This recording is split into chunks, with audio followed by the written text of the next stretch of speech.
Jai Gurudev, everyone.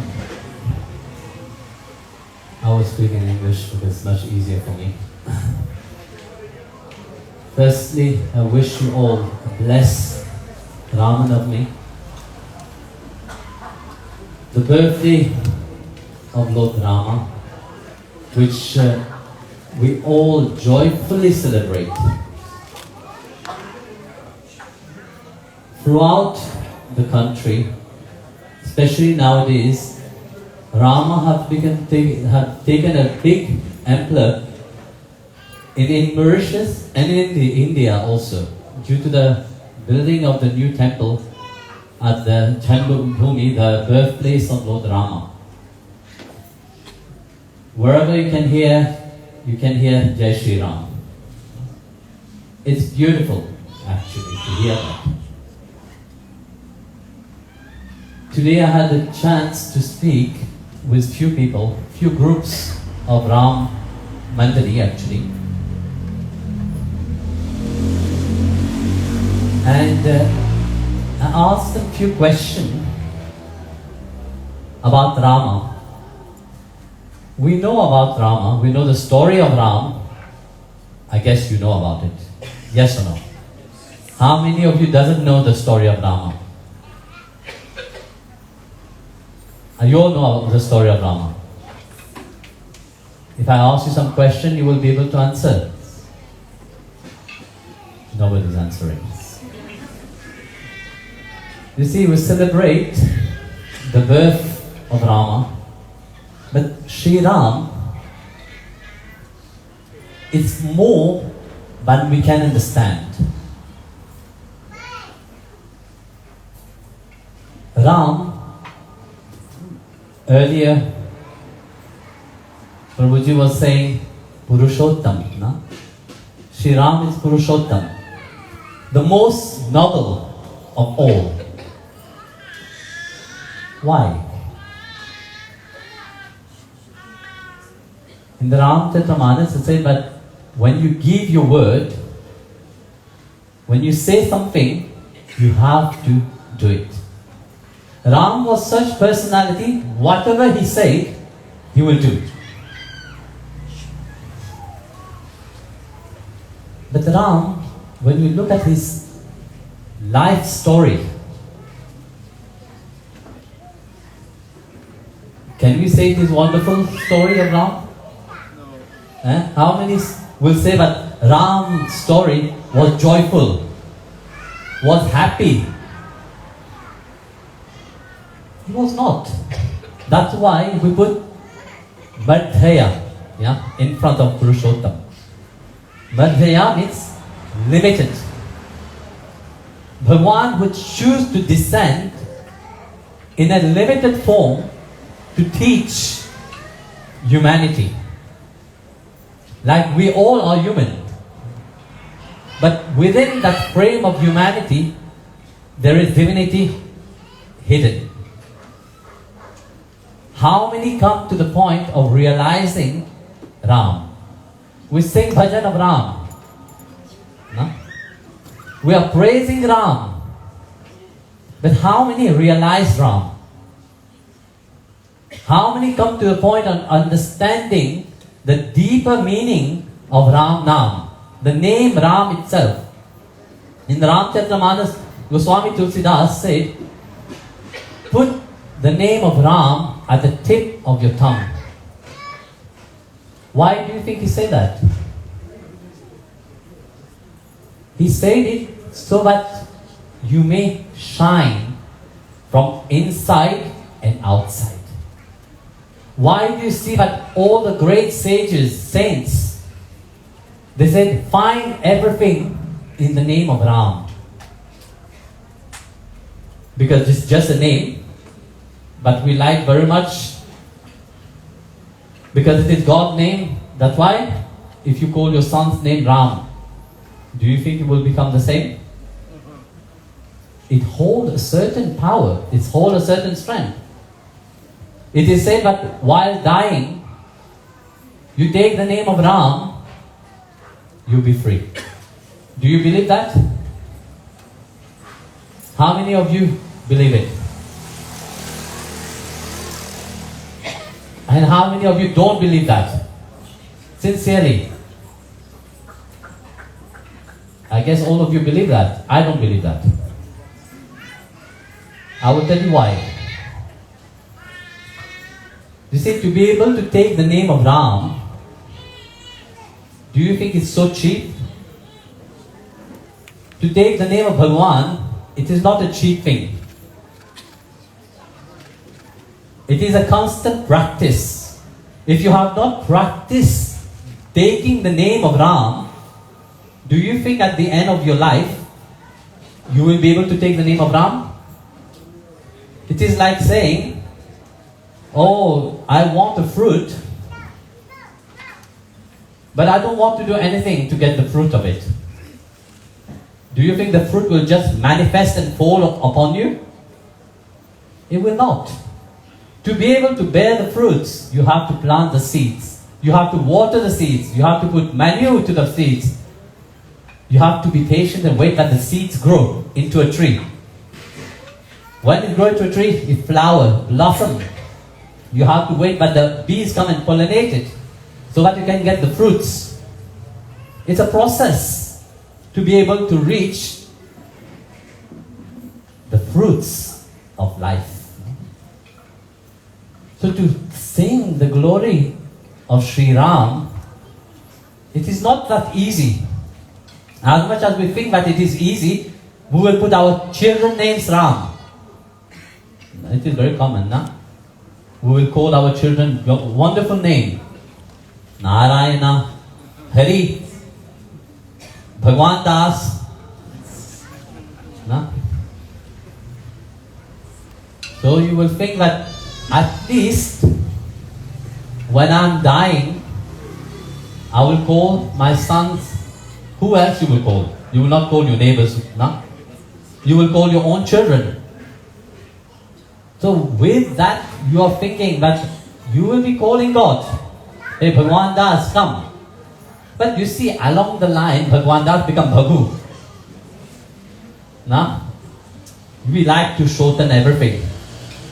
We like to abbreviate all the words nowadays, no? Do you think we call Bhagwan? No, Bhagwan will become Bhagu. That is a nickname, Bhagu. So imagine you are lying down on your deathbed and say, nowadays you call Bhagu. Bhagu will come with his jeans, very model, nowadays how the jeans are very, lots of holes everywhere. You will not know Bhagu it is or it is a beggar on the street. So Bhagu will come with a t-shirt, Nike, whatever, haircut like Justin Bieber.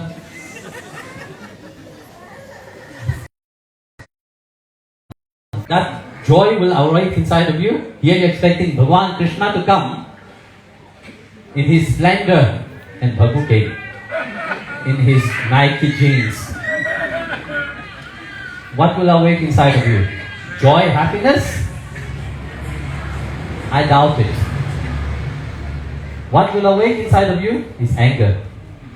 You will start shouting, you rascal, you know that I'm dying right now. And here you come like this in front of me. Here you close your eyes, you die. Finish. Eternally, he's in hell. He opened his eyes, he's in Nark. Why? Because he was swearing at Bhagu. But in his mind he was expecting that Bhagwan will be coming. He comes. But due to that path that happened. So taking the name of Bhagwan is not an easy thing. We think that if we continuously think about God. In the morning we think about Him. Noon we think about Him. At night, when we do our sandhya, we think about Him. Often when I speak with people, they say, do you pray? Yes, in the morning I pray. And then, I don't have time, Swamiji. I'm very busy. But at night, I light the lamp and I pray. And then I go to bed. But it's not enough. When we are taking the name of Ram, we are reminding each of our breath. Each of our breath which we are inhaling and exhaling is Ram. Ram is not there. Ram is that breathing that we are taking in. So hum. No? We are saying continuously, inhaling, so, exhaling, hum. If you listen carefully, you will see, you will hear that you are saying so hum. I am that. I am that Ram itself. We breathe 21,600 times daily and continuously we are reminding, but Ram, you are in, Ram, you are out. But do we, our mind, come to that point of understanding that? Our mind is far away from understanding that. Because it's so natural, we take it for granted. It is so natural, but we don't take it, we don't value the breath. When we will value the breath? When you see that black man with a big mustache standing next to you. Yamu. Huh? When Yamu is standing next to you, then you realize, now I will stop chanting the name of Ram. How?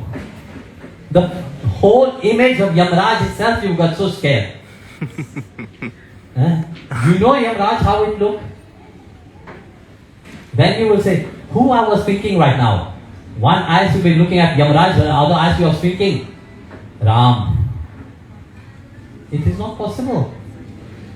But to attain to that Ram, like I say, to earn that fruit itself, it's a process. It's a long process which we call life. When we analyze the name Ram itself, what does that mean? Any one of you, please? Dans l'assemblée, quelqu'un qui a demandé mot Ram là, ça veut dire? Prabhu? Anybody? Just little. 2 words. Rama. That's that I want. I just want the significance in a very simple way what Ra and Ma means. Rama Bhajanam Mandalu Tamanjali. Please tell me. Any Prabhu? Some elderly gentleman? You're looking down. You are Googling it very quickly. No, very often when I ask, everybody goes like that. You all become very humble. Who? I can't see. White shirt. White shirt. There's so many white shirts. Which one? Yes, Prabhuji.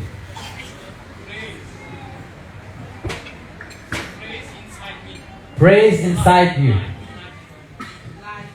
The light inside. It's true. Very good. Ra means light. Ma means within. So Rama means the light which is inside of you. That is Rama. Rama is not outside. Rama is the Atma Rama. We say Rama. When we say Rama, we are talking about Dasharatha and Ram. Dasharatha and Ram is a story of Ram, where Bhagwan himself has come to remind humanity how to transcend from human to divine. But when you are talking about Ram on the spiritual form, we are talking about the Ram which resides inside of each one of us. That is Atma Rama. We say Atma Rama, na? But meaning, we hear only the Rama, we don't hear the Atma. Who resides in the Atma is Ram. That's why we call him Atma Rama. This is the Rama which lives in every living entities equally. Whoever you are, whether you are a human being, you are an animal, you are a plant, Atma Rama resides in each one.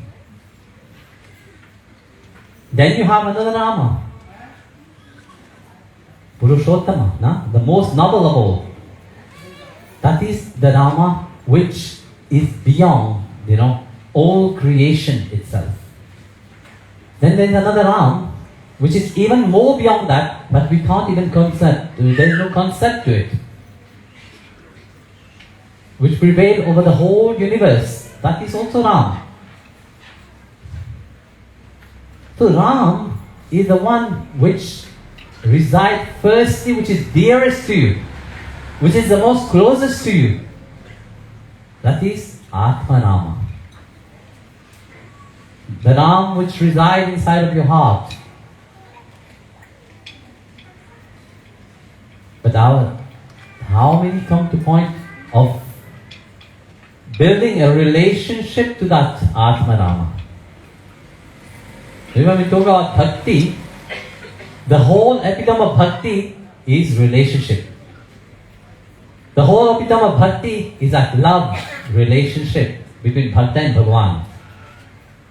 There can't be bhakti if this is only one-way traffic. We talk about love. How many of you like only one-way love? I don't think anybody likes that. There is always a two-way traffic. That's why we call it love.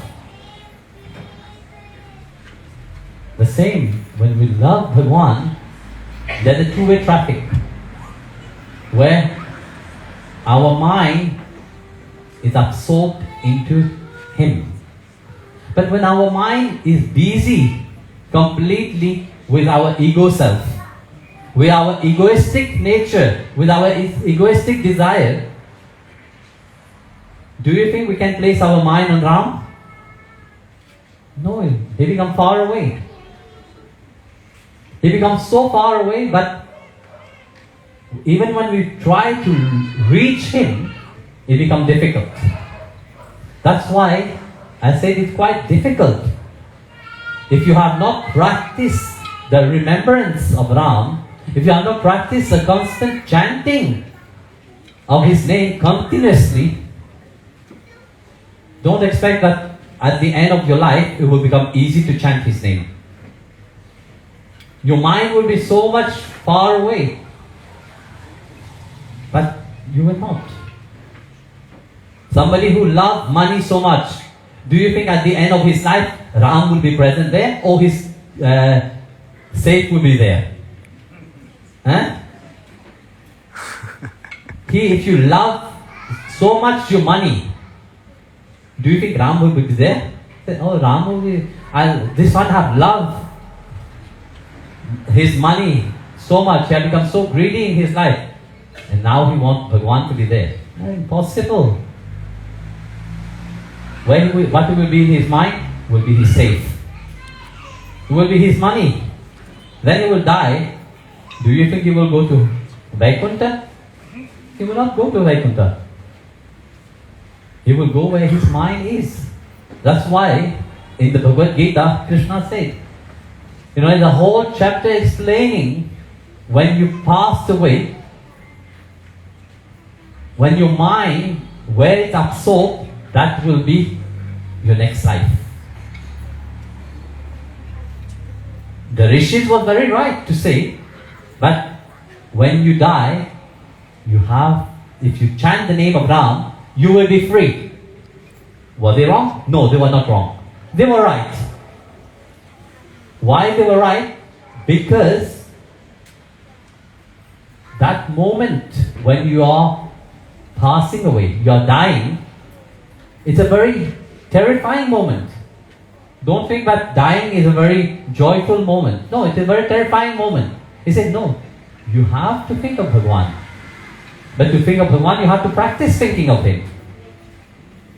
Now, if you keep chanting 100,000, 200,000, 300,000 rupees, At the end, you will think you will see Bhagwan Ram. No, you will not see Bhagwan Ram. You will see all these 1,000 rupees. That is the fearness, the fearful. But to be able to free oneself, to come to that point, if you have not practiced chanting of the name, it is very difficult. If you have not practiced, but continuously remembering, not only when in the morning or in the evening, but throughout the day, we remember Him. Not only when we have problem we remember Him, no, in joyful moment, we remember Him. The moment you remember Him in each moment of your life, there will be no time to have misery into your life. Because everything will be transformed into a joyful moment. Everything will be transformed into that blissful moment. Anandaram.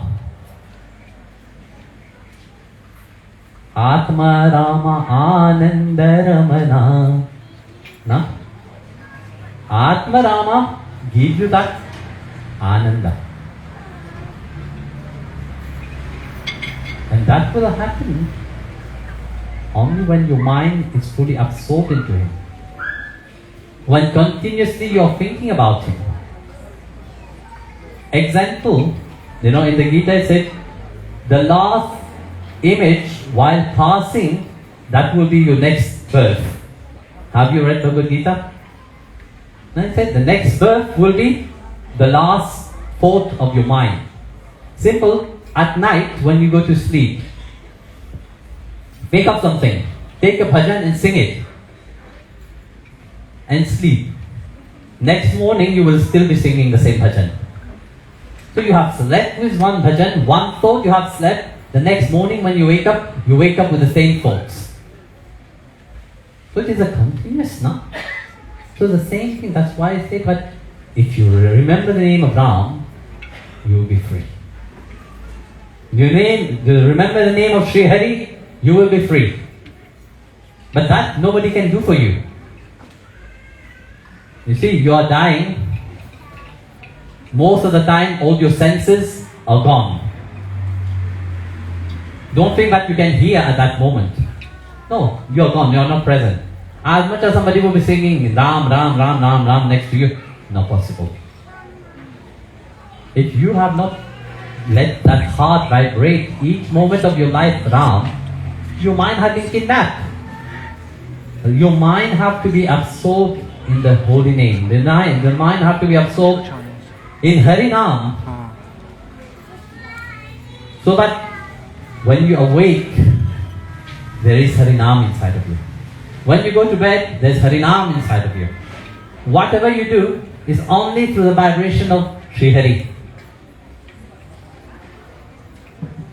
Then you can be sure you are secured completely.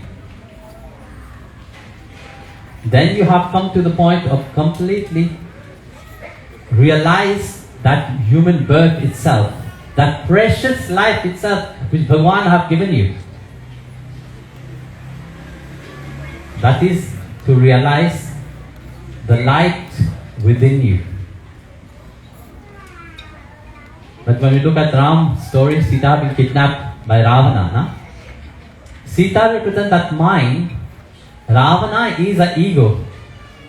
When Ravana, which our ego has kidnapped our mind, our egoistic nature, desire have kidnapped the mind. Do you think you will have Shanti inside of your mind?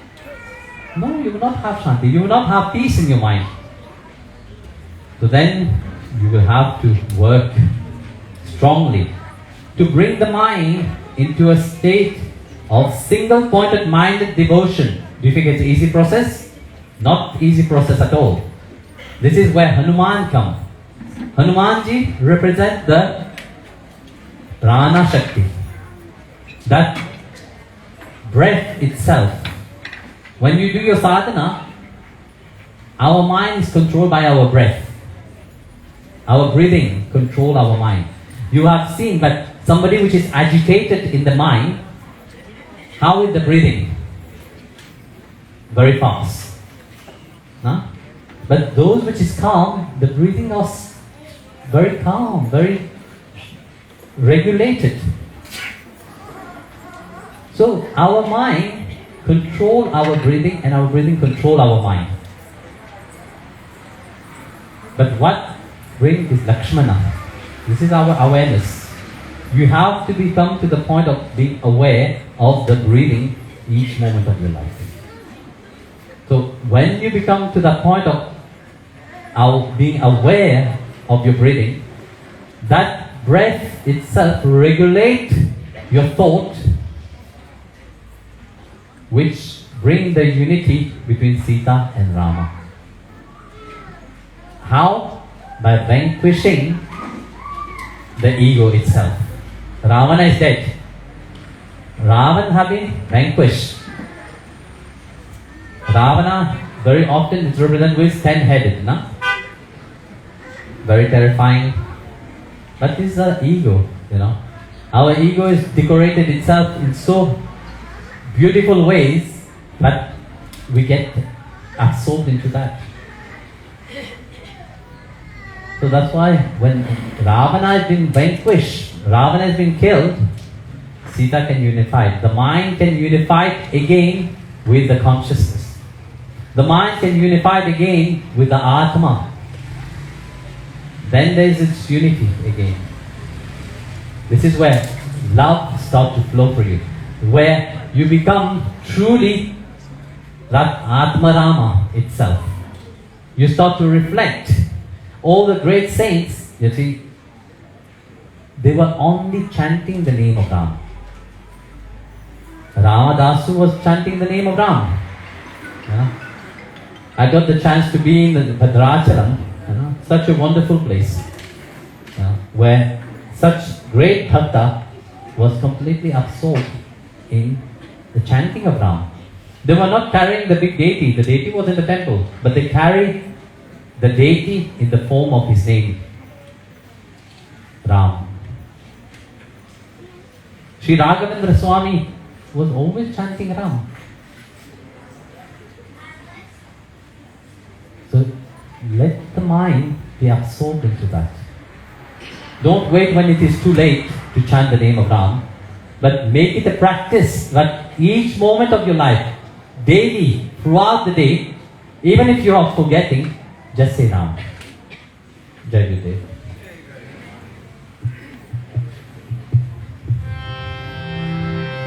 I'm singing one bhajan. Please participate. Now, bhakti means to participate.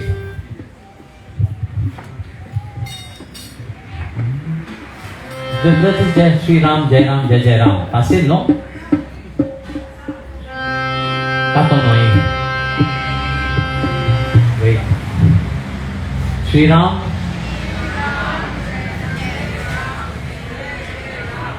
Come on. Beaucoup de gens pas de manger. Si il y a la force que de néant sur le temps, ramène sur le mot là de vous trouver. You will pick those là, no? Good in chance right now. Shri Ram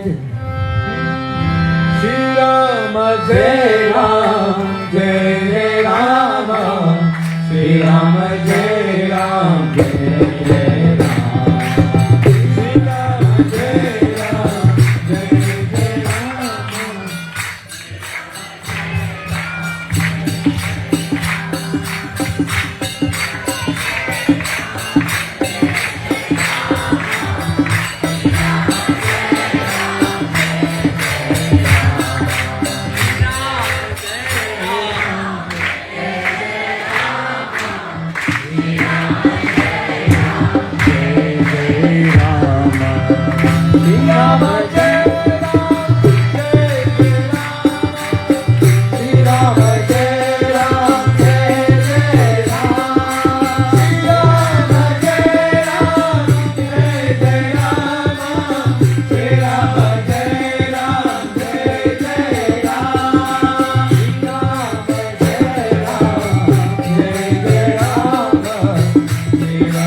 Shri Ram Jai